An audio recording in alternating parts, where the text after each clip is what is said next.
Hi, I'm ED-SKaRs, And I'm Paul Allen. and welcome back to The Brush. Our podcast where we discuss painting of minis and making of models. Yes, if you're listening to us audio only, you may want to check the description. We have an Instagram page where we post the 10, as that's the limit, most relevant images of some of the models that we're talking about or some other things that you can get a clearer view there than you can if you're watching directly. Yeah. So, the subjects for today are kind of thin because it's the January episode and we're just relaxing into the new year. But we are going to talk about repairing some 3D prints when they fail, as they inevitably do. And we're going to be talking about some MDF builds as well. Yeah. But first, shall we talk about some of the models we have painted recently? Shall I begin? You can begin, dear Okay. Ratman. So last month, I believe it was last month's video, we showed briefly some of the Fallout Wasteland Warfare models I've got. I've been a bit negligent on the whole painting this month, so none of them are actually finished. They're all based and done to different levels. Building the models count. It doesn't necessarily have to be painted. I kind of started painting one and went, oh yeah, I like that, and then I just sort of like, okay, I'm gonna, because there's obviously several of the same model. I just keep going off on one, so all of them are just at different stages of the same process. So I've purchased a lot of the Enclave models. Yes. So friends of the channel, Angle Cat, and his wife, we're planning on playing a game. They're going to be playing the Brotherhood of Steel and the Institute factions. So I decided to go with the Enclave just so we've all got one different one each. How many factions are there in total for the game? I don't know, because the game is it more than 3? Oh yeah, there's probably about 5. Yeah. Okay, so and they keep adding more. You haven't got you're not getting the complete catalogue. No, so they're pretty much well, at the rate you're going, maybe you will. They're working their way through the back catalogue of like computer games to make the models from. So they started off with the most recent Fallout 4, and then they're going back now. So they're adding factions in from other previous games. That's really good. They are really. I really like the mentality behind how they're doing this. It's just a shame that Fallout is not a game series that I really got into at any point. No. I mean, from my perspective, coming from Games Workshop models, these are a lot more expensive. But you can see the difference. I mean, these are all resin, with the exception of the starter. The starter is like a PVA plastic. PVA. PVC. They've got a bend to them. You can. They might be vinyl. Yeah. They're not very nice. They sell the same models in resin. So you could buy the starter box set for 65 quid and then spend another 65 quid and get the same models again in resin if you wanted to. But I mean, I'm just sticking to the plastic. Yeah, exactly. You don't get the rule book and the tokens and the cards and all that thing, you know. Yeah. Done most of the bases. I've been working through. So this is a flamer boy, and he's sort of standing on a dead mole rat. So basically, all I've done with these is prime them black and dry brush them in a light silver. To be precise. I mean, it's kind of all they Green need. Fang. So the Tesla ones. So these ones, they have like bits of wires and stuff on their armor, which need to be. In the game, it's kind of like a blue, like an electric blue. Like I'm planning on using this kind of blue. On the box and on the model art, they've used purple and blue. But I think I'm probably going to do it more to match the game than the box art. We've got so this was like a New Vegas special edition model. So that one's probably the most painted of the lot. But this is a faction they haven't released yet. They're first quarter of 21.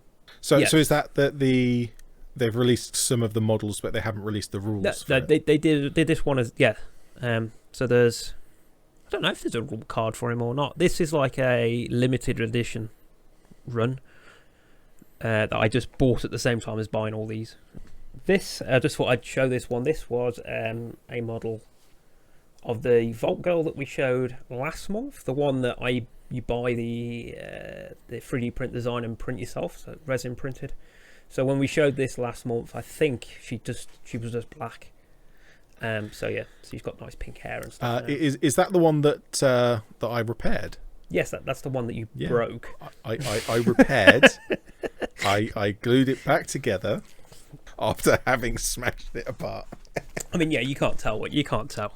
And then I got 3, because they released 3 more, or 4 more actually. But the other one's still in the greenhouse drying from the spray paint.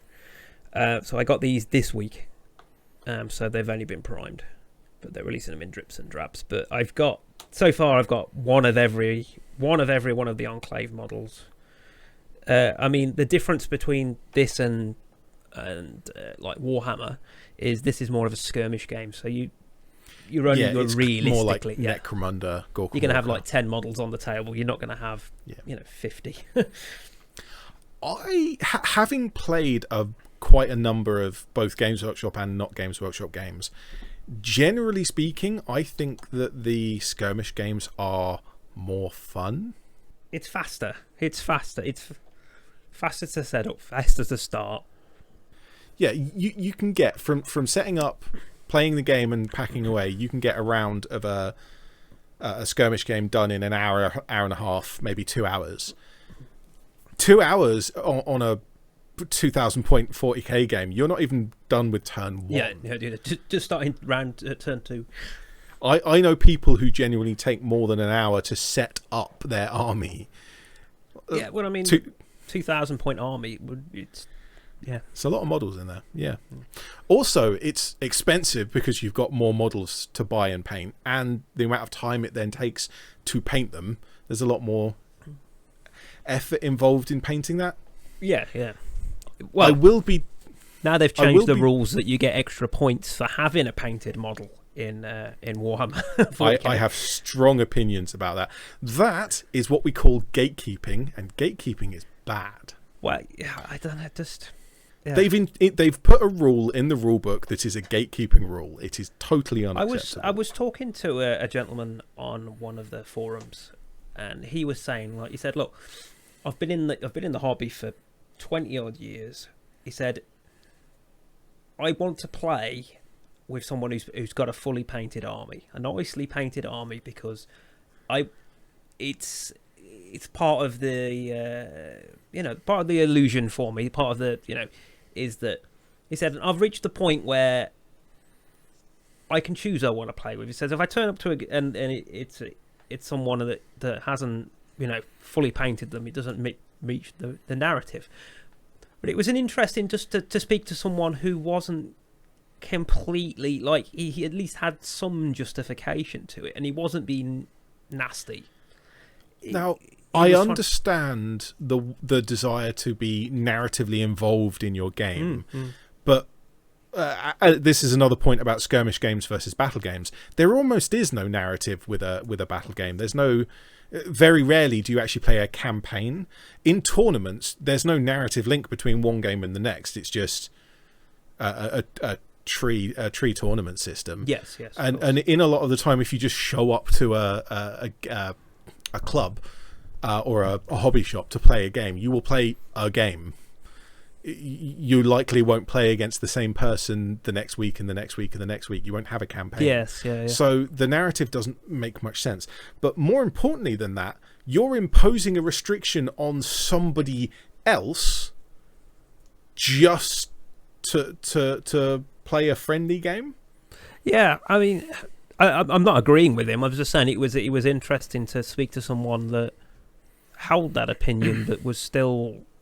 He wasn't being rude. He says, I'm not nasty to people. He says, I'm at the point where I just want to pick and choose who I play with just from, the narrative in my head, the scenario that I'm building around the story. I guess this is something that I have thought about recently, and I think that the person who tries to show up for a hobby shop or a club or whatever and playing a game with an unpainted army or even unbuilt models is sort of the opposite of me, because I really enjoy building and I really enjoy painting, but I don't really play. In my head, the craft side of things, that the model making, the painting, is a separate aspect of the hobby from the gaming side of things. I mean, and you can be interested in one and not the other, and that should be okay. But there's so much toxicity in this hobby about no, you have to do both, and you have to do it properly. And if you don't do it properly, you're not allowed in. I think it boils down to like when I was at your house last and we were looking at pre-painted terrain. Can't think of the brand. I can't think of the brand either. Battlefield in a box, is it? Something like that? Yeah, something like that. Yeah. Now I'm thinking of Encounter in a Box, which is a D&D thing. The conclusion that me and Ed came to is both of us enjoy the painting as well. I mean, at the minute we're not playing games because of lockdown, but I mean we both enjoy it as much as playing. I mean, that's games, part of it, yes. Yeah. So let's look at some of the things you've been painting, and then we'll cut back to some of mine, because I think some of mine loops into the topic that we're going to be talking about in a minute. We will discuss that topic as well. I have painted, since our last episode, 13 models. Now, this is not my record in terms of quantity, because remember, in October I painted 32 models. So this is only half as many in terms of the total number of models, but in terms of variety, there are models from 10 different places here. So I think I win in terms of variety. Like, this is my record for variety. 10 different places. Shall I start with some of the least interesting ones, and I'll work up to the most interesting ones? So I've got this chap, who is yet another one of the Lord of the Rings models. And I spent a lot of time on the cloak here, painting the blues and the highlights. Was that the one you were sending me Discord photos of, where you were trying different wet blending and stuff?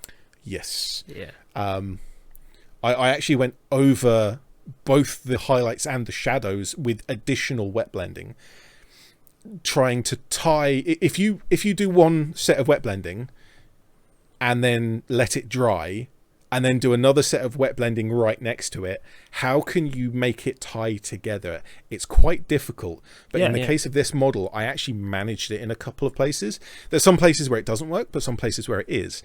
Wet blending is definitely my favorite technique, and is something that I'm really pushing myself to practice on. The weird thing about this model is that it's actually a broken model, even though I've gone on and painted most of it. Because he's holding I think it's something like a naginata, but he's got this staff in his hands. He's got the haft of the weapon in his hands, but the weapon head has broken off. In the original version of this model, the unbroken model, it's like I say, it's sort of a naginata. It's essentially a sword on a stick. So where a spear is a knife on a stick, this is a sword on a stick. So long weapon with a big blade. But that whole thing has snapped off. But if I look at the haft that's still there, it's bent. It's crooked and wonky. What's he made of? It doesn't look like it's a metal model. Oh, is it? Okay. Yeah, but that's like cylinder is molded into his cloak. So in terms of the model, it shouldn't have bent. It's the strongest it could possibly be. Below his hands. Above his hands it was by itself and it snapped off. But below his hands it's molded into the rest of the model. It should be really strong. It shouldn't have bent, but it has. But to me it doesn't look like a longbow, maybe? It doesn't look like a spear or a polearm of any description. It looks to me more like a staff. So what I'm planning to do with this, I should have done it before I painted it, but I didn't. But what I'm planning to do is drill into the top of his hand where the broken section is, and then put some kind of magical staff topper, like maybe an orb, maybe a flame. I haven't fully decided, but I need to I'll go and do that. Also, there's nothing done with the base. He needs to be rebased. Yeah. I haven't done that yet. But the actual model itself is done. I have a separate model This one I've done a complete video on, so I don't need to talk about it too much. The lighting in here, taking pictures of this model is really difficult. Are we talking about a Calpian friend there? This is my not actually Captain Saru model. It's Prince Mikhail from the Judwon team from the Dreadball game. I'm impressed with learning his name. It's Mantic Miniatures. Yeah, I took a picture of the label for the video, so I didn't know it while I was editing, but right at the end I took a picture and I was like, hang on, that's Mikhail. I recognise that name. I know people called Michael. So yeah, Mikhail. It's Prince Mikhail. Now, since the last time I've seen this, you've based it, so that basing wasn't on there last time I saw it. So, what's the blue thing by his foot? Is that just his shoe, or...? The blue thing by his feet is the grass tufts. Behind the grass. It look on the up close photo I'm looking at on my phone here. I didn't know whether you'd put like a blue crystal thing or something down there. I couldn't tell. No, it's just the. No, that's just his shoe. Yeah. So just like the Lord of the Rings model, I've done some wet blending in blue. This is much brighter. I've done more of the brighter blue, and I've done just the darker blue in the recesses. I think what's quite interesting is that kind of matches the same effect I was going for with this, with the blue and the yellow. Focus. Yeah, it sort of does. Yeah. Blue and yellow together, particularly if it's the saturated blue and saturated yellow, looks very, very cartoon character, very superhero, very sports team. I mean, it works for this model because it's from a sports game. But yes, you mentioned the base. And specifically this base is one of the ones that I was doing moulding of in previous episodes of Back to the Brush. Yeah. And so this is a resin base with just some grass stuff stuck on it. I was going to say, because I remember the original base for that. Was it like hex tiles or something? Like hexes. My guess is that Dreadball is a hex grid game. I haven't played Dreadball. I do not know any of the rules or how it plays. Next model is an Orc freebooter, which is also bright yellow and so not showing up very well on my webcam view. This is a repaint. I painted this a few years back when, actually a long time ago, getting on for 10 years ago.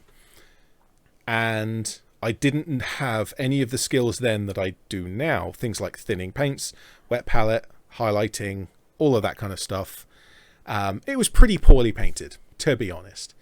And so I thought, instead of stripping the model, which I've got all the stuff for paint stripping, instead of stripping the model, I'll do a restoration. I'll paint over the top of it. So I put new paint over the top of the old paint to try and fix the paint job. And it's difficult, but I think I did quite well. If I had stripped this model down and just painted it from scratch, it would look better, I'm sure. Of course, yeah. That's not the point of the exercise. But given the difficulty of doing it this way, I think it came out quite well. Particularly areas where this is the one trick that I don't think comes out in the pictures. But I did one idea I had is that where there's a lump, like physical texture of thick paint, you can't get rid of that without paint stripping. But what you can do is highlight it. Instead of trying to make it disappear, you highlight it and you make it look like it's like a fold in clothes. Okay. Or if it's on metal, you can paint some red around it to make it look like a rust blister. Bump, yeah. Things like that. You can incorporate it. You can bring it into the model rather than trying to erase it. You can bring it. You can include it, and that's extremely difficult. And like I said, the overall effect isn't as good as if I had repainted it, but I think it came out fairly well. There is a video on this on its way, so spoiler warning. Well, so I've just covered the last of the actual minis. So this is a Rad Scorpion, again from the Fallout game. However, this is a model that's extracted from the game's files. So I've been messing around because there's tutorials online of how to extract the meshes. They're not what you call manifold. So that means they're not solid. They're not solid. So you have to do a bit of messing around to make them printable. If you print them when they're not solid, they'll end up paper thin and just fall apart. Basically, if they have zero volume, they won't print at all. Yeah. So if you do it like on an FDM, for example, it's a lot more obvious. If the wall is smaller than what the printer's threshold is, it just will not print anything. So you get nothing. But yeah, so that's taken from the game, and then I sat and scaled it to match the size of the base that it should have. Obviously, is that the base that it uses in the game, or is that so basically is that scaled to fit the models? Basically, the base is a 50mm base, which is what the Rad Scorpion should have. So I just scaled the model to fit the base. It's slightly bigger, so like his legs stick off, but it's just it's fun. I did it by eye to try and match, the actual minis. But yeah, so that's pretty cool. Nice. I've released the files for this on my Thingiverse account. If anyone wants it, I suppose we can pop a link in. Link in the description. Yeah. So that's all the miniatures that I've been doing. I've been more building terrain. So as we said, the Fallout game. Are we going to save the biggest till last, or do you want to open with that? No. I'll cover the smaller one I've got to hand. So. Okay. So I've been concentrating on terrain. So with this Fallout game, as we said, it's more of a skirmish game. So I've been there's a company in the UK that sell 3D print models for general tabletop games. So this is a donut shop. So the colour scheme is incredibly garish. It's that the pink and the green are very, very bright. So I picked it to match the actual donut shop that's from the Fallout universe, which is Slocum Joe's. In Fallout 4, there was a DLC, a paid for mod as they call it, that added in like extra donut-y stuff. So like I've extracted the textures for like the order board here at the back, which is like the price board. Yeah. So I extracted those and then scaled them to be correct size for this, and then I designed that backboard myself and printed quick. And then I got some of the posters from the game. These are just on the wiki. Again, I scaled those down, printed them, and then I went over them with a brown wash and then PVA'd them on just so they look all beat up. Yeah, they look pretty good. It makes the bright garish colours even more bright and garish. I mean, the floor is far too bright, so I still need to do something there. You've got these grim colours on the walls that very much fit Fallout, and then you've got bright and happy pink and green. I mean, that's how it looks in the game, to be fair. But yeah, so I thought it would be worn and broken and dirty. So like the roof, I did a bit of brown wash messing, and there's some grass tufts here, which I was messing with the idea of making it look like a bit of moss had grown on the roof. But yeah, so these files you pay for the STLs as they're called, and then print those. I've got this one isn't finished in terms of painting, but I've got a little comic book shop. So all of the logos are separate. So I assume the designer is thinking, well, if you want to make it look like something that's copyrighted, you can just design your own boilerplate. I mean, you can just change the label to be anything. So this like one's if you wanted to have a blacksmith or something. Yeah. I mean, you're gonna make it a space western gun shop. So, I mean, there's nothing really in this model yet. But like I from the official Fallout, you can buy like scatter terrain files and resin print. And I got one of the magazine contents is from the game and printed that to scale and stuck on the counter, so it looks like a magazine just on the side. I mean, you can barely see what it is, but it's just sometimes sometimes there are details that only the person who built it recognises. Yeah, so So I've got some of these. They did like a strip mall, which is a big long one. I've got a police station I'm currently printing, but that's enormous. It is enormous. Yeah. And but it's not the biggest thing. It's not the biggest thing, is is it? it? So, I have been wanting, particularly with this Fallout New Vegas model, I have been wanting to recreate some Fallout New Vegas terrain. So I spent a long time working to build the settlement Novak, which in the game is a motel called the Dino Stop, Dino Dinky. I can't remember the exact name, but it's a dinosaur themed hotel. So I've picked up some MDF, which we'll cover in a bit, some MDF bits to make the hotel. But I also extracted the iconic landmark from the game and then scaled that to fit the 28mm models. This is massive. So this is the dinosaurs of Novak. So when you go there in the game, you see this in the distance, miles away. When you approach it, this has got there's a sniper in the game. There's a sniper in the mouth. I have got models that'll fit, but not to hand. And obviously the motel sign. You're on a model that's lying down. No, some of them will actually fit in. You just have to like that. Look. So how tall is this? Have you measured it? I haven't. And the tape measures downstairs, I'm afraid. I mean, it's bigger than my cat. How many hands is it? How many hands in it? That's about how many hands? Measure it in horse measurements from the 15th A hand is roughly 100 mil. No.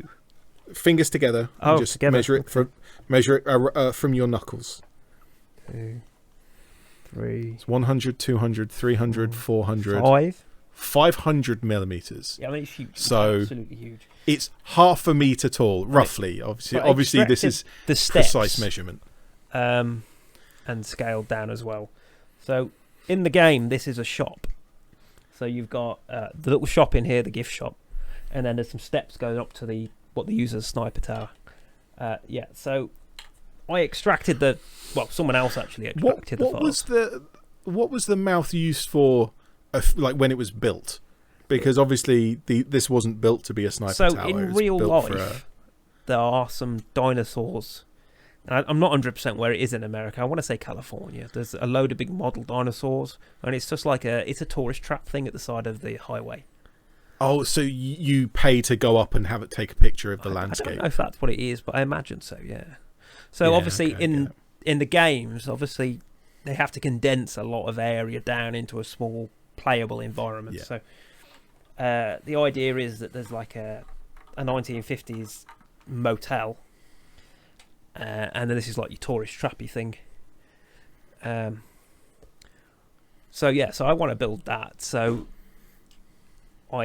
someone else extracted the files and made it printable, but this is roughly 25% scale from the original model. So so it would be 2 meters tall. Yeah.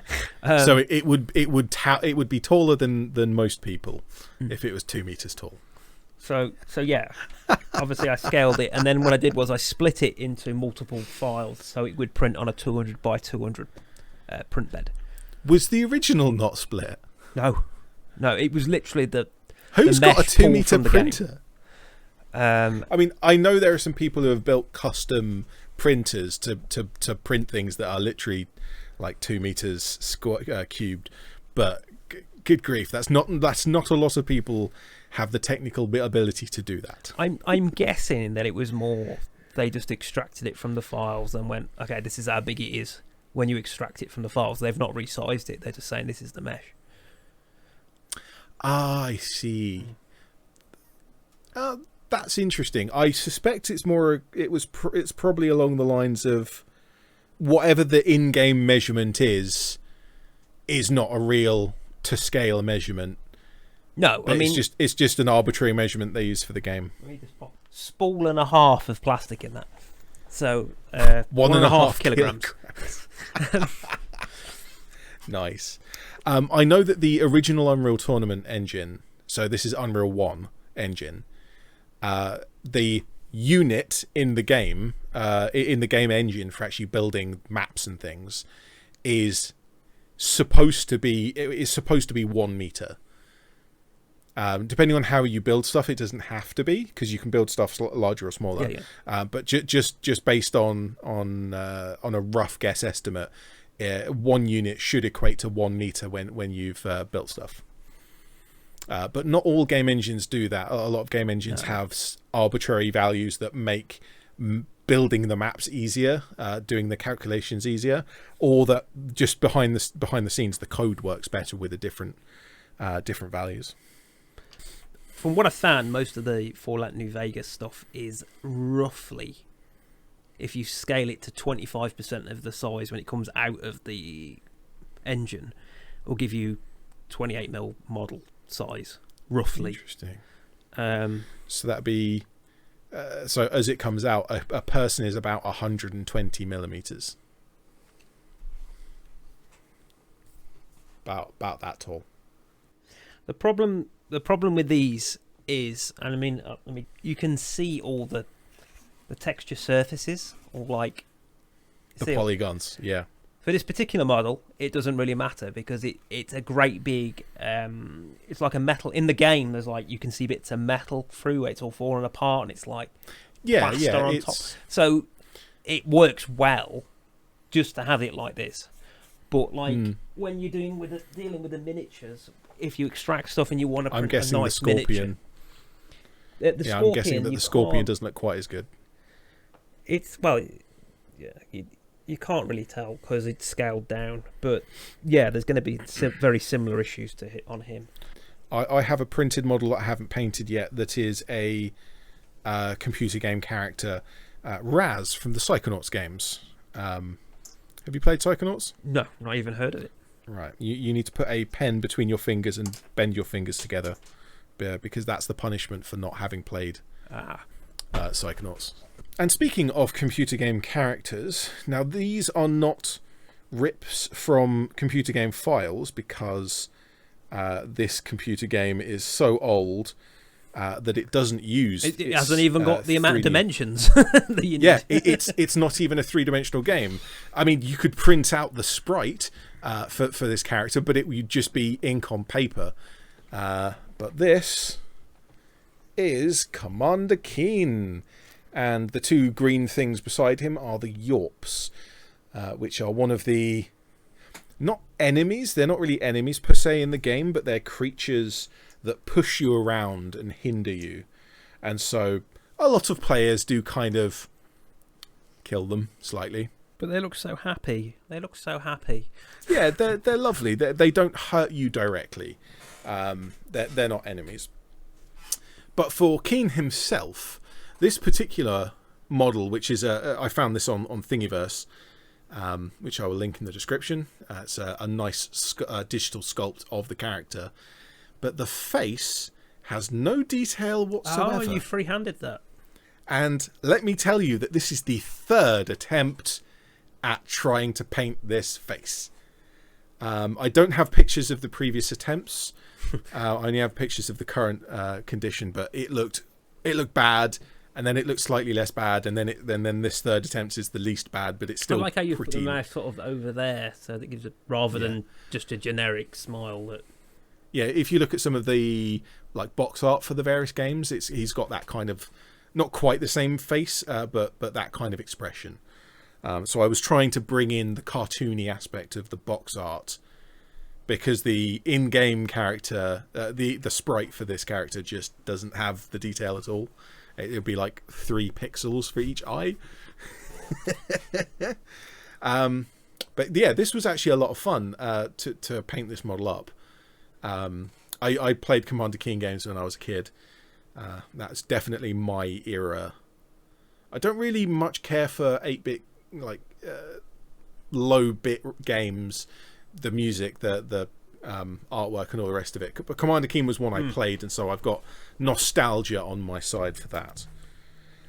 Interestingly, with this, I found a lump in my paint while I was like just a badly mixed little tiny. Hang on, can I interject? Because I just want to make it. I just want to call it.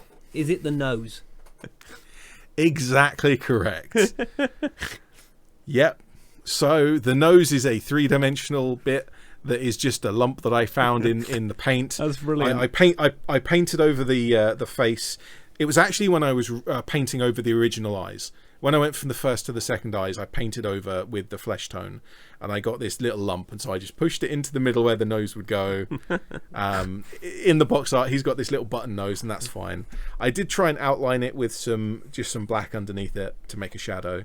It looks okay. It's not. I'm not going to say it's great. It looks good, but it's okay. From the picture that I'm looking at, I can see that the nose looks like it's physically coming away from the face. Yeah. Which is Well spotted though. Well spotted. I mean, a lot of my models, I try to incorporate cat hairs, but never very successful. I don't think that's a deliberate choice. I think that's just a fact of life. They're just stuck in everything I own. Another quick one. Actually, two that are sort of related. As has been mentioned previously, I think it was last month I showed off the Goobertown Hobbies running Brent figure with the two cats under his arm. I thought, why not print off a little cat? Yay. So in comparison to, I'm going to prick out a 32mm model for comparison's sake. This is the shortest model that I have ever painted. It's the shortest model that I own. It is not the smallest model that I own, which is something hopefully I will come back to next month, because I have a model that is slightly taller but a lot thinner, so it's overall smaller. But this is definitely the shortest model, this little cat. And this, I did not paint this very well. I kind of went over it with a couple of layers and no, this is beyond my skill level. I tried. It looks angry, so as a cat owner, I can tell you that's 100% accurate. It does look quite upset. Upset, or as I could just look off the camera here, asleep. That's the two options for cats. The other one, and this is going back to the the genesis of the running Brent, is this model, which is not the original Games Workshop running villager. This is not quite. It's not a direct copy. It is its own. It's a completely new sculpt. But essentially, it's a person in medieval clothes running with his hands up. You can't copyright this. Also, Games Workshop don't sell that model, so you can't get hold of it anyway. This is not a copyrighted thing, so he just looks like he wants a hug. He wants a hug. Everyone wants to hug him. But I painted this up, so I've now got the cat, and I've got two running people. They're all on wooden bases. So I'm just collecting medieval civilians. And related to the medieval civilians is yet another 3D printed model. And that's this dwarf in a wheelchair. Now, this is not the Strata Miniatures wheelchair models. This is one that was just on Thingiverse. I did add in a pipe into his hands, which is from a Games Workshop dwarf set, but the rest of this model is not Games Workshop. It's just a, so like I say, it's what's a file the base made of there? Because it looks like you've sort of placed him into something. Yeah, it's a Tesco's. I was going to say, is that a Tesco? It's one of the Tesco's coins. Interestingly, the Judd one, which I mentioned earlier, this is a resin cast of that same base. But speaking of, and this will now finally tie into our one of the topics for today, this is one of the Strata Miniatures models. This is one of the new sets, and this is the Ranger version. So this is from the series, from the set 2. Apparently, there is going to be a third set of the wheelchair models from Strata Miniatures. So are they going to cover? Cool. They're going to cover any more genres, or are they? I'm hoping that this is popular enough that they're going to do some science fiction models. I don't know. I haven't spoken with them directly about this. There's some really nice ones on Thingiverse that people have done for wheelchairs. There's one for post-apocalyptic. So again, it would work quite well with a Fallout sort of universe. Absolutely. And then there's some obviously that are aimed more towards sort of like sci-fi-esque, so Warhammer and a like. What's the Star Wars one called? Legion? Yeah, something Legion. Yeah, there's some nice models in that. Yeah, some nice models. Yeah. There's options going around, and that's the whole point of advertising this, is because hey, options for people, get to play more stuff. But specifically, this model and that bow is not the original bow from this model, because when I printed this, it collapsed.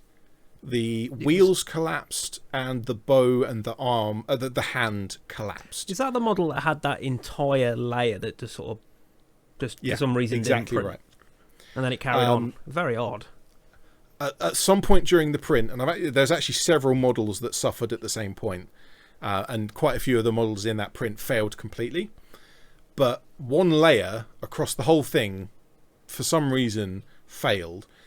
Some parts of the model recovered, and then other parts didn't recover until other parts joined up.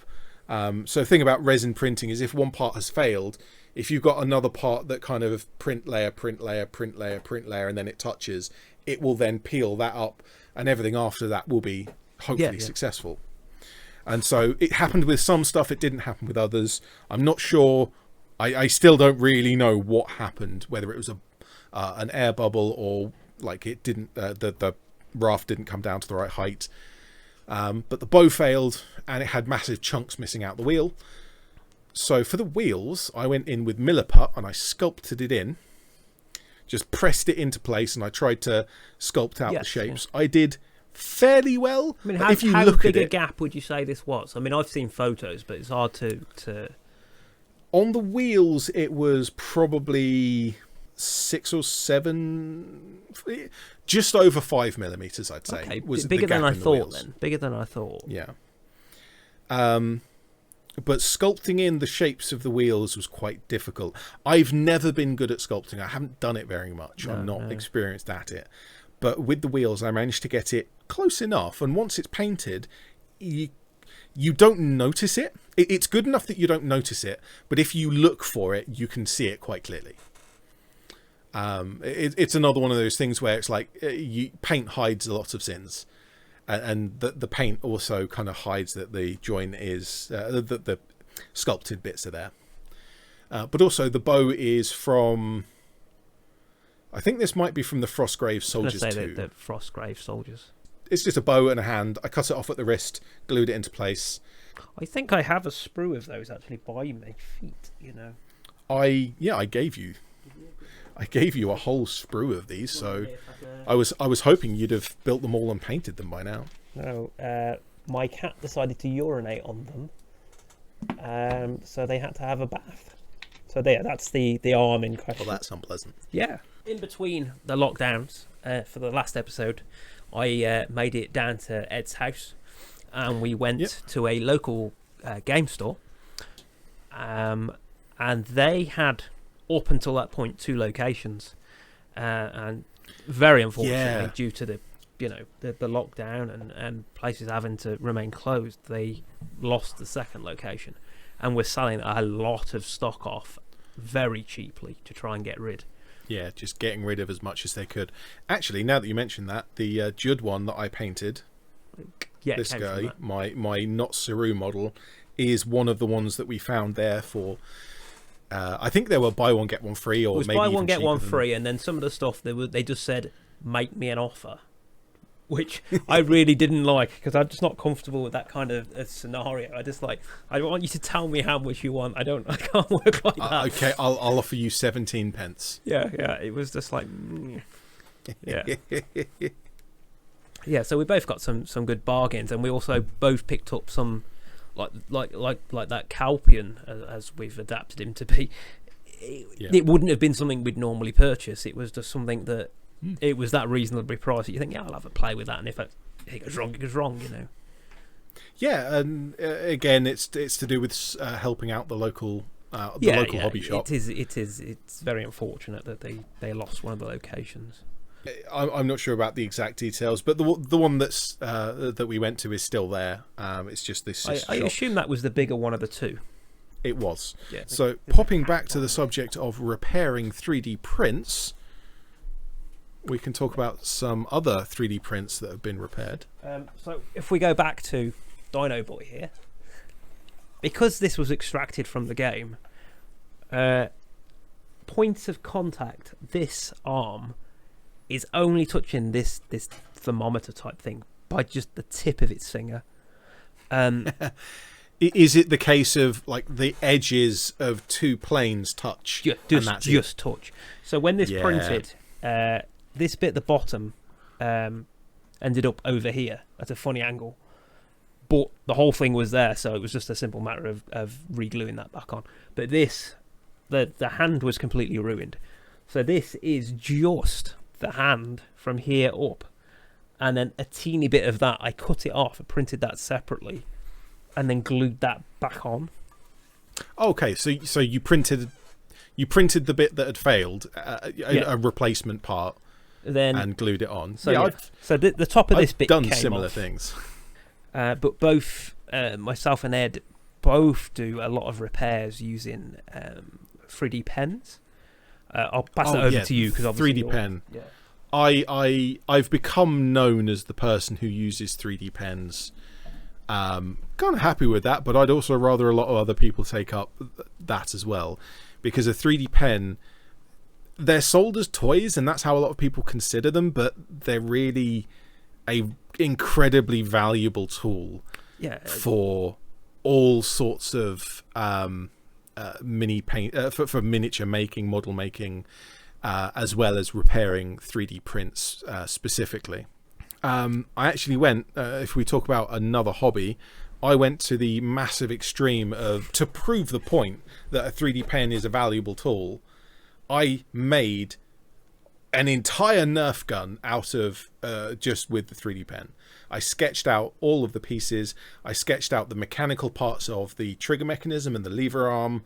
I sketched out the magazine catch. I drew it with the 3D pen. I glued it together with the 3D pen. I didn't use any other glue. I just used the 3D pen to join stuff together.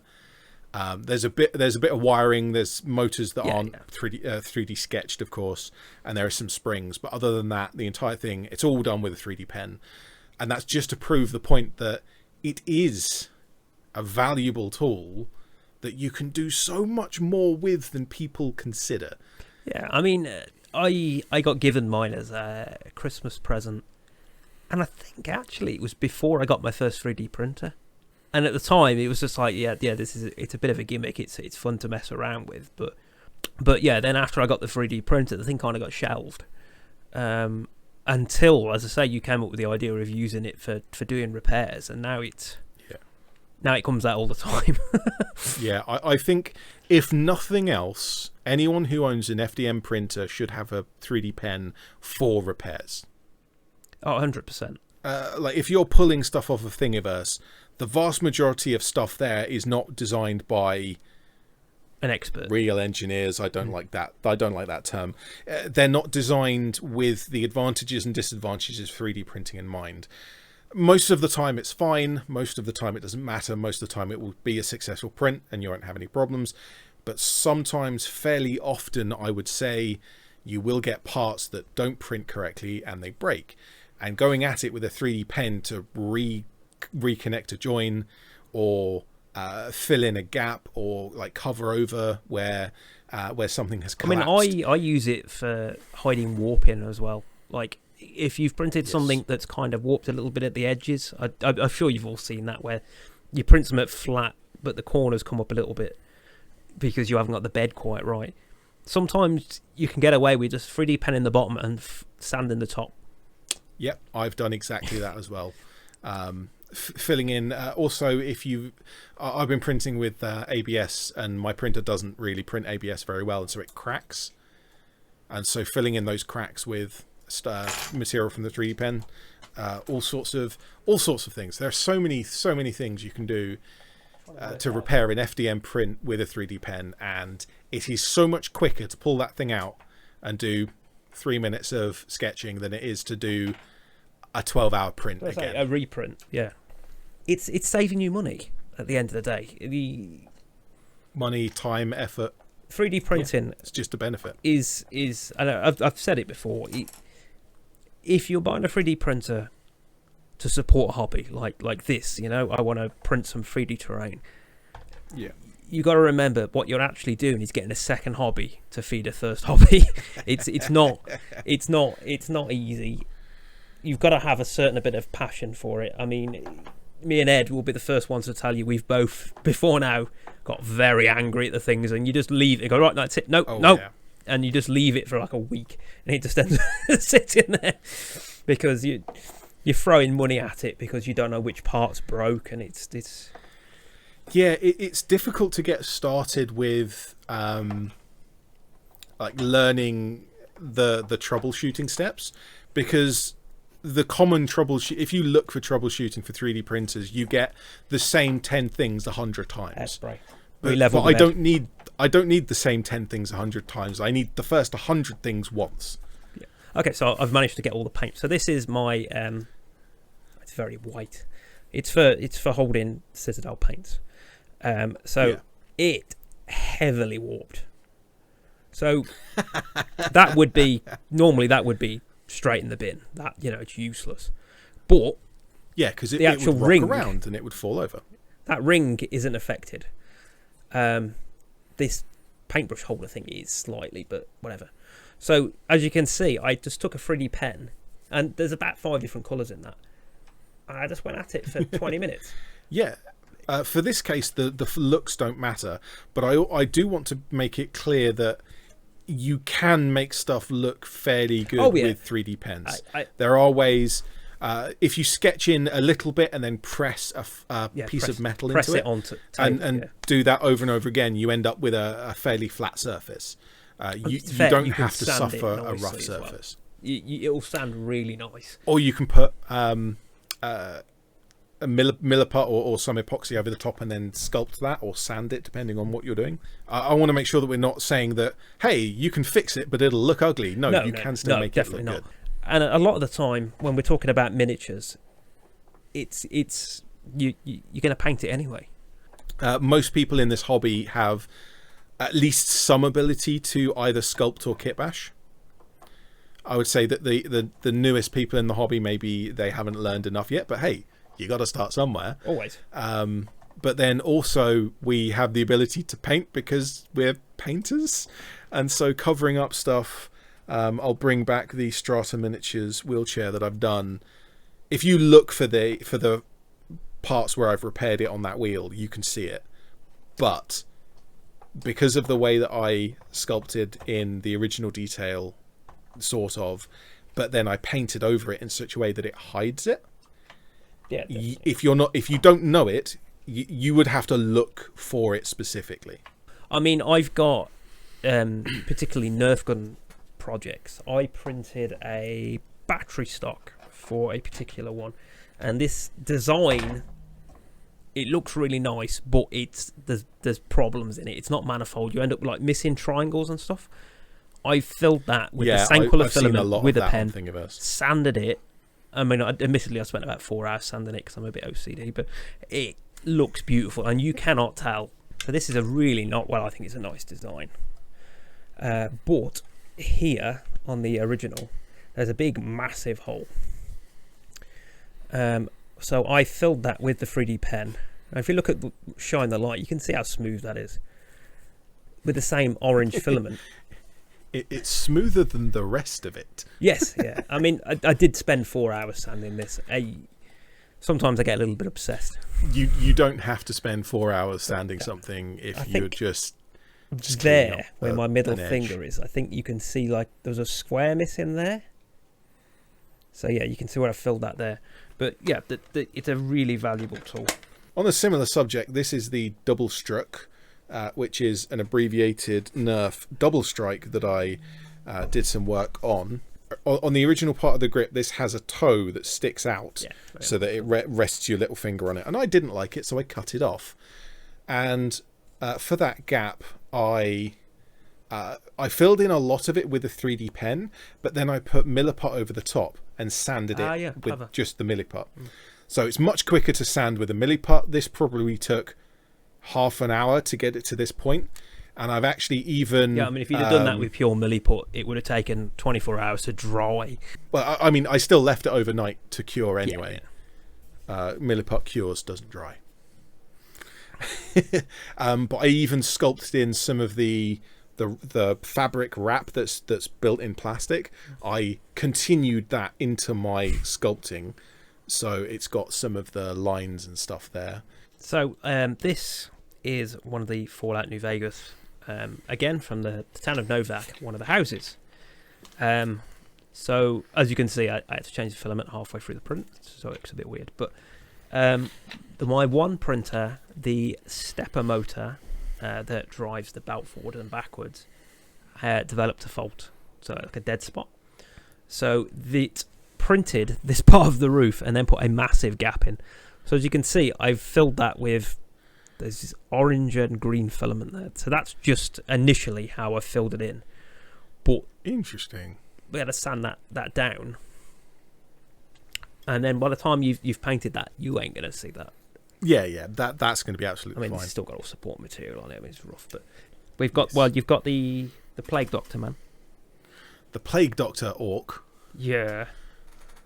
Which is here, and I did a video on this. I recorded the video on the 1st of January 2021 as a tribute to 2020, and then I edited the video. I could have got it uploaded on the 2nd, but I didn't want to stress myself out and had other things going on, so it came out on the 3rd, which I think is fine. The only problem with that is that the 3rd was a Sunday, I think. And my videos, if I release videos on a Sunday, they tank. Yeah, it's not a good day for releasing videos, is it? My painting videos aren't doing very well to begin with. Adding on to that, releasing it on a day when they're not going to do well. The video on this, it was pretty bad.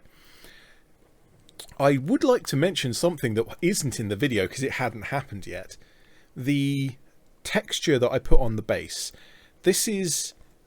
it's either baking powder or baking soda, I'm not sure, mixed with PVA glue and paint. Okay. A grey paint that I put on the base. But if you notice, there's loads of white in it. Yeah, now. It looks like super glue. Do you know, like the super glue sort of leaves that white. I don't know exactly what's causing that. I suspect that as the PVA glue dries, some form of capillary, or it's either capillary action or osmosis or something like that, is moving stuff around and it pulls the pigment away from the surface. Oh, wow. Okay. It's done that to me before. I really like this technique for moss. If you mix baking powder, PVA glue and green paint and then speckle it on in little clumps, when it dries, you'll get green spots and you get white spots and it looks like mold. It looks really good as mold and moss. For this model, it's not the effect I want, so I need to go over and repaint that grey. I think you could make that look like snow. You could make it a wintry base. I have a model that I painted snow with baking powder and super glue. Yes, I remember. Specifically super glue. Because if you put a layer of super glue down, put the baking powder on top, and then pat it down into the super glue grabs onto the powder, sets pretty quickly, and then you brush it away the rest, and it looks like frosted, like ice that's been stepped on. Because the super glue itself is frosted, but then you have the little specks of the baking powder which looks like fresh snow. You need to seal that because baking powder changes color, or it goes brown or yellow over many years. Apparently if you just put some sealant over that, I seal most of the models that I like the look of, so putting sealant over it's no problem for me. Getting to the end of my list, we have the pilot for my Dakar jet, which is coming along very, very slowly. I started making that 2018, and I've so far painted the pilot and nothing else. This is probably, strangely enough, this is probably the best painted orc I have. The best painted orc I've ever I painted. can't say I think very much of the legs. Ha ha ha ha. He's wearing purple trousers. Ah. So this orc model, firstly, it's been painted very recently. It's been painted in the last month. So I know all of the techniques about thinning paints and highlights and these things that I didn't know before. But also, I didn't use a wash anywhere on this model. Really? I was going to say, the muscles are really nice. Really nice. I wet blended, if you remember, we talked about this particular subject recently, that I tested some wet blending techniques, and that I was going to that I decided I wanted to wet blend the shadows and then layer highlights for the highlights, rather than trying to wet blend the entire thing in one go. And that's what I did here. So I base coated the entire arm and the head, both arms and the head, in a in the darkest green that I wanted for the shadow. Then I went when that was dry, I went over it again with a layer of wet blending. So like a heavy dry brush. No, not dry brushing. First layer is just a flat coat of the dark green. Second layer is wet blending of a mix. A wet blending of the two paints. That's the same dark green and then a lighter green that I mixed on the model to get the shadows in between the muscles and in various places on the face. And when that was dry, I then went up with another mix of roughly 50-50, and then about 75%, 25%, with 25% being the darker green. Yeah. So I'm going up lighter and lighter each time. These are some of the super mutants. I did a very similar, except for I used a brown wash to do the muscle highlights. So I've got a couple of these different stages because I am utterly lazy. ED-SKaRs green was the primer. I then did a very light green. I then did the highlights in the dark green, and then a brown wash. But the muscle come out really nice. I'm really happy with that. I'm not wanting to be a snob about. No, I'm just thinking it's an interesting comparison, which is why I've pulled them out. Yeah, it's hard to get it, but I'll send you a photo later. Every technique of painting has its place. Every technique that you know is another technique that you know, and if you can combine techniques, you end up with the more techniques you are able to use in the right way, because you have to be able to understand how the technique works, how it looks, and what you're trying to achieve. Yeah, of course, to make it look good. And you can make a model look good with a variety of different techniques. So I personally very much like wet blending. That's a technique that I'm kind of pushing into to try and learn better. But then also I don't like washing. And the custom washes that I've made them thicker with inks, so that they act more like a glaze. Because I'm finding that having having a wash that's closer to a glaze for the way I paint works better. If you look at something like the Blood for the Blood God, which is obviously much thicker, I mean that is absolutely beautiful to work with. It's really nice and glisten. Now I appreciate obviously that's more, well, it's very specialist, but that looked quite well. I always use it for stuff like rubies and stuff like that on models as well. Yeah. Funny you should mention that, because the Halloween fake blood that I used on this model, I love how this looks over metallics. Over flat colours, over the dark brown and the green, you can't see it. Over the white, it just looks like little dabs of red paint, and it looks kind of bad. But over the metallic, because of the shine from coming through from the metal, because it is a very, very transparent. I mean, it is paint, but it's a very different type of paint. It's very transparent, but it has enough pigment that you can still see the red, and so it looks so much like metal with blood on it. Nice. And I'm surprised that, because I tried this on a couple of models, but not on metallics, and I thought that it looked kind of rubbish. And then I tried it on this model over the metallic, and all of a sudden it made sense. So that Halloween fake blood, I'm not going to use it on anything that isn't metallic from now on. I'm playing with I've got so like a Brahmin. So this is just a cow from the Fallout universe. So he's got all his guts hanging out. So I'm playing with I've put a base layer of pink down there, and obviously white for the Surely ribs. if it's a cow, it would be she. It's got horns, which is a male cow, but it's also got udders. So yeah, someone there are female females that have horns. Anyway. That's the original model, which came from the game. Someone had extracted from the game, and then this is a remix someone else made from the same model. That's it dead, which I think is really cool. But yeah, you put them side by side, you can kind of work out it's the same model. I think it's quite because I like putting it on, like if I get my Plague Doctor out, put it on like we need to compare Plague Doctors. When we're able to see each other again, we definitely need to put these next to each other to do a proper comparison, because they do look. Yeah, they're cool models. Both of them do look really pretty cool, I think.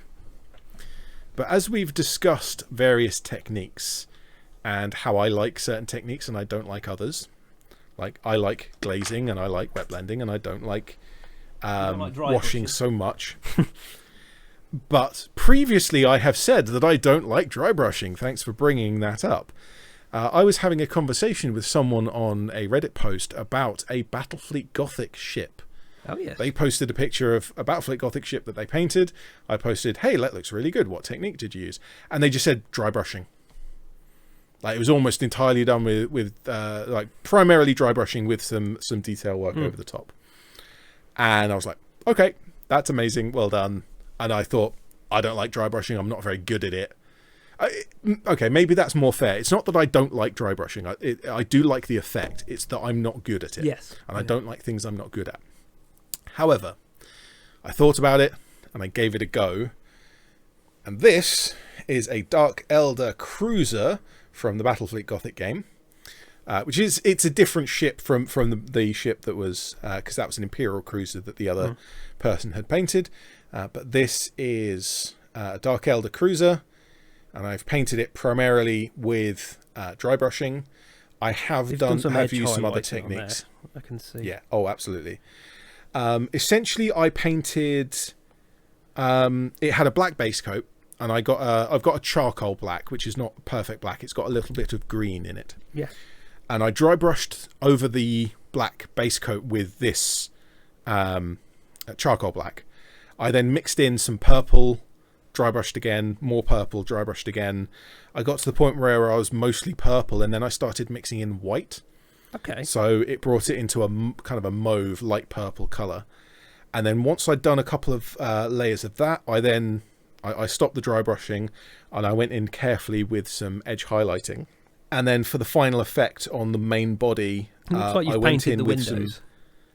Yeah, I painted just with sand. So this is a light tan colour. It's not white and it's not yellow. I used sand because it's more desaturated than a bright yellow would be, and I've so carefully. This is the step that took the longest on this model, because I was holding the model and I was like crunched up to it with my hands very close together and just tapping the tip of the brush to draw to just dot all of these windows in. Got more patience than me. Making. And I could do 2 or 3 before the tip of the brush would dry, and then it would go back into the paint, mix it around, making sure it had to be exactly the right thickness. So if it was too much water, not enough water, it wouldn't work. And it had to be fresh on the brush to tap this on. It took a long time. I think the effect overall, I really like this. This is by far the best painted Battlefleet Gothic ship that I have ever painted. I've only got 6 or 7 Dark Elder ships, which is enough for a medium-sized fleet. For a small or a medium game, I've got enough for that, which is fine. Well, it's just a Dark Elder coming to say hello. That's a raider. There is actually an interesting thing about this particular sculpt of Dark Elder Cruiser. And I don't know if you know the old Dark Elder jet bike model, but if you hold the Dark Elder jet bike model next to the Dark Elder Cruiser model of the same era, they look suspiciously similar. And was that cheaper than buying the ship model or not?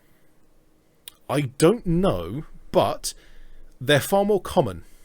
Yeah, if you want to. And so if you want to play Dark Elder in Battlefleet Gothic now, which not many people want to do, but if you wanted to play it now, finding a Dark Elder Cruiser is going to be firstly extremely difficult and secondly very expensive, because it wasn't sold in great quantities, and so there are not many of them around.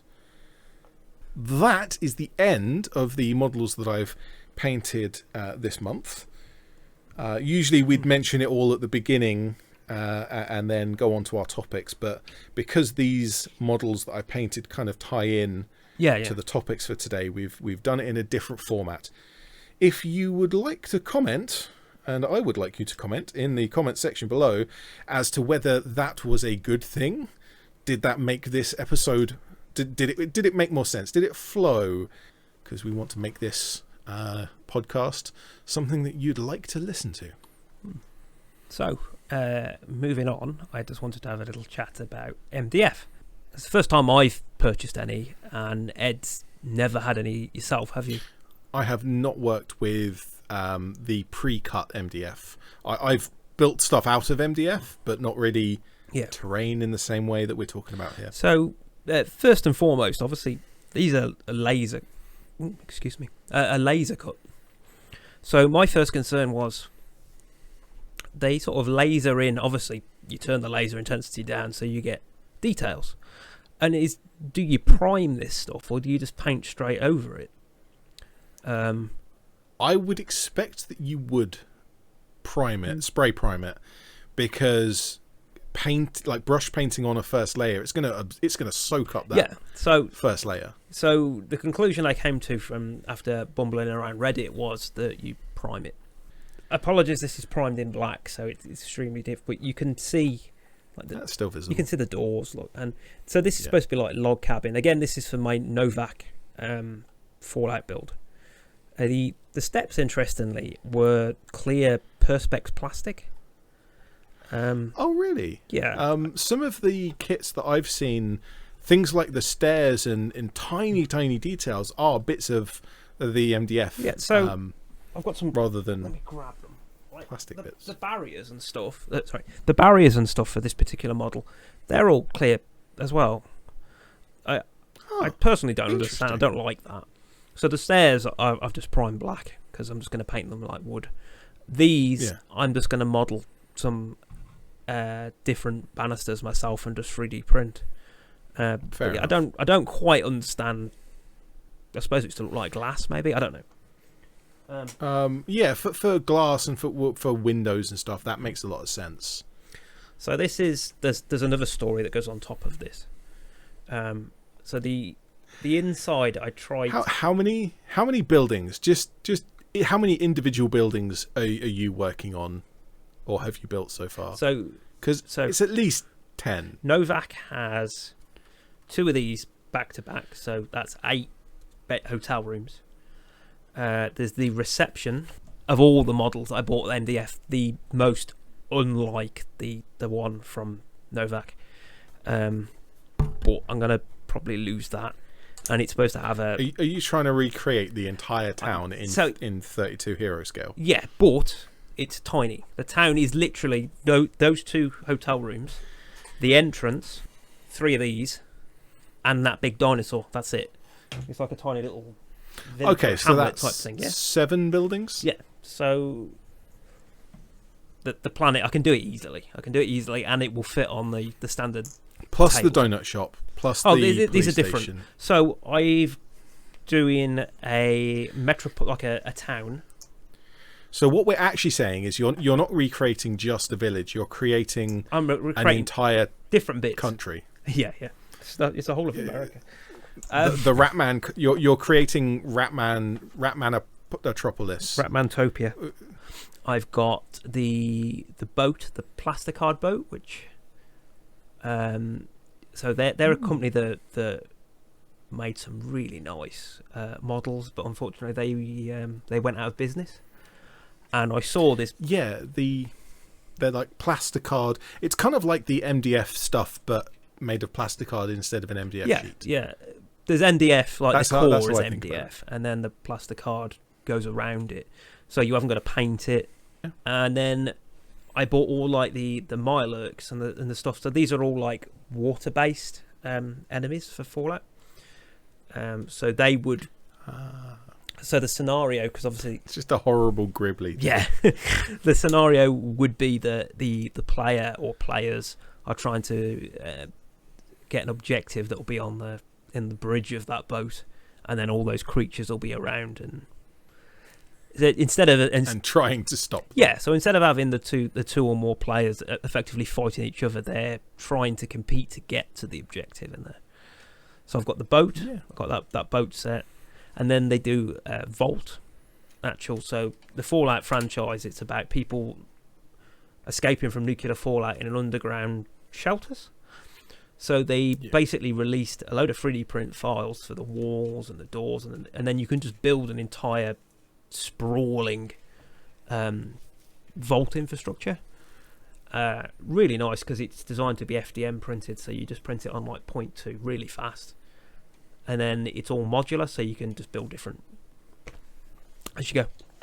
Yeah, it's pretty interesting set. It's stylistically not what I'm after. But the Vault. The problem with the Vault stuff is it's very samey. So the pack comes with lots of greebles that you would print in SLA. From my point of view, I'm enjoying the terrain. This month has been really heavy on the terrain. For example, like the hotel that I'm currently doing, I'm currently printing up little beds. So these are off of Thingiverse that someone designed. They are actually it's like wood grain. It's supposed to be more rustic, but it fits the design for the Fallout lovely. But yeah, so returning to the MDF, I'm going full circle. Yeah, priming it in black, or priming it does work. I kind of regret I didn't prime it in brown because it would have just made life a bit easier. I primed this, and then obviously what I didn't want to be doing was using one of these little pots to print four of the paint four of these. It's cost a fortune, So I went off and picked up some cheap craft paints. These were like £2-3 Yeah. Acrylic craft paints for the right. Again, it's having different tools for different jobs is absolutely appropriate. So first and foremost, these bottles are filled to the absolute rim, to the rim. So when I come to paint the inside, so the test was these insides. As you can see, it didn't come out very well. When I come to paint this, just needs another layer. Yeah, I squeezed it and loads come out. I mean, loads. Right? It was too thick. It was too thick. But the wood has absorbed loads of paint. So I sort of went back to the drawing board on this, and I went back to Reddit again. And there are people saying, you can buy like a sealer for the wood. So you spray that over it, and that sort of stops it absorbing the paint, which I didn't know anything about. So it might be that I go back to the drawing board on the remaining models. But yeah, so this is an interesting because I've never done MDF stuff before. Yeah, this is just it's hobby colour, as in it's the colour of hobby. All hobbies must be this grey colour. Yeah, so I've got some of those. So I'm hoping I've got standard navy grey. Yeah, so I'm going to do like the walkways in the grey, and maybe these beams, and then I've got another brown coming to do the actual wood. In the Fallout game, this isn't wood, it's concrete, but you can see the wood slats on the MDF. So I'm just going to take artistic license and make it wood.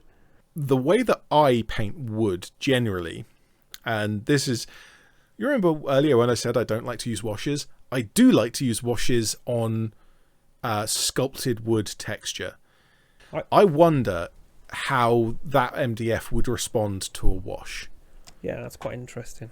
So because it soaks up everything so quickly. Yeah, well, I can chuck some on it. It's no skin off my nose. We can test it. But yeah, it's certainly interesting. I've got a cat next to me. I do apologise. I was going to say, you're just gonna have a cat running in front of the screen like Goober Town Hobbies. Yeah, so I tend to switch between 3 different colours of brown to layer up wood, and I've been getting some quite nice effects again on some of the Fallout minis. Their bases are wooden floorboard type things. I have noticed that leather brown from different companies is often very amazingly different shade. Yeah, I've got some Revell leather brown as probably one of the darker browns that I've got, and I've got Snakebite leather, which is ye old Games Workshop. It's pretty much empty, that pot, and what's there is dried out. So I've got, and that's a very light brown. Citadel Snakebite leather, the contrast paint one. That looks even darker. It isn't. It looks really dark, but when you actually paint it on something, it's yellow. Because it's a contrast. Yeah, because it's a contrast paint. That was yellow. Yeah, so that was painted in it, and then I've had to put 2 layers of brown wash on there to make it brown. To make it not yellow. Yeah. Interesting. Yeah, I don't like that. I don't like that contrast paint. So yeah, I've had the same experience. A lot of the leather paints are all different tones. Is that one? What's that one? Because that one's hide. That's Rhinox hide. That one's really Where dark. is it hiding? I don't know. It's hiding so I can't see it. God, the lids on these are awful, aren't they? Look at it.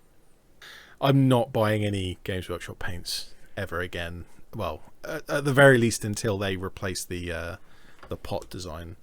When you can buy Vallejo paints for half the price for the same volume, and they come in a better pot that doesn't dry out. Well, aren't they all drip thingy bottles? The Vallejo ones. Dropper bottles, yeah. Vallejo's all dropper bottles.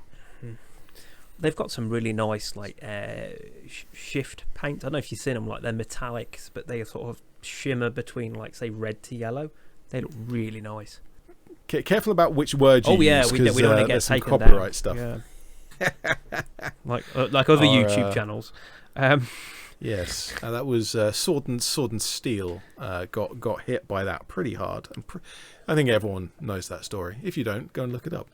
But yeah, that kind of paint with different color effects. There are places for that. I know someone tried to use it for oil spills. Okay. Because you know how when you see oil or petrol on the road surface, you get that kind of color, and so they painted a black ink puddle, and then just around one edge they painted this color shift to try and give it that effect. There's loads of places where you can use fancy paints or even not paints at all. There's another. Can we just see how many of the famous YouTubers we can mention in this video? Because Midwinter Minis used nail flakes for like nail art for like fingernails. Oh right, okay. There's these flakes of like pearlescent colours, and he painted over the heads of a bunch of Eldar models, like the helmets. So you've got these fairly matte, a lot of dry brushed, a lot of simple highlights over the bodies, but then these really fancy, shiny pearl flaked effect on the helmets. And there's very little texture to it in terms of physical texture, because the flakes do sit fairly flat, and then you put a nail varnish over the top just to clear. So it's funny you say that, because my wife gave me this the other day to have a play with for water effects, which is nail varnish. Yes. Yeah, top and base coat. I think with ginseng. I think I've used a few things for water effects. Yeah, if you gave me... Strange enough, I've used just PVA glue for water effects, which is passable. It doesn't look great, but it looks passable as a puddle of water. Gloss varnish gives you a very shiny sheen, as if something's wet. I've done some resin stuff in bases and on scenery. Yeah, well, so I've not really looked at it. She just gave me them because she was getting rid. And I thought, yeah, we'll have a play, see if I can do some water effects. But absolutely, take advantage of that.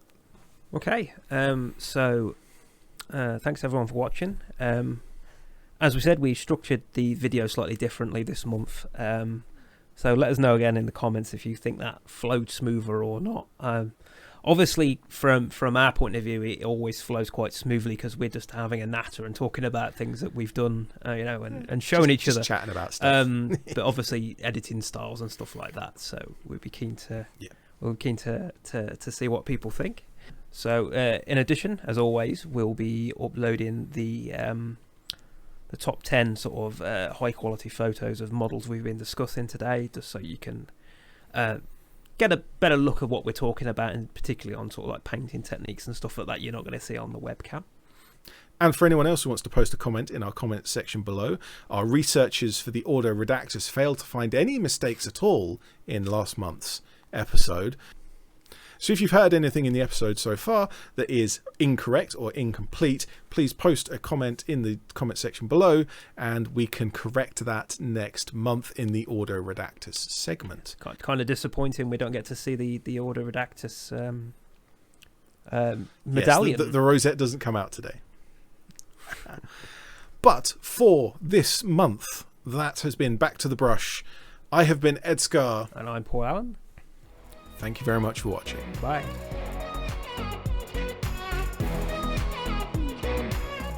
We've said is incorrect or incomplete. But only if it's please make a mention.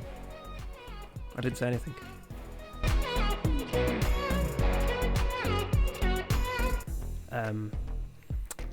Talk into the microphone. Hello. Welcome to my ASMR. Here's a summary from Wikipedia. Autonomous sensory meridian response, sometimes autosensory meridian response, is a tingling sensation that typically begins on... You've got to leave that on the end, just after the credits. Absolutely.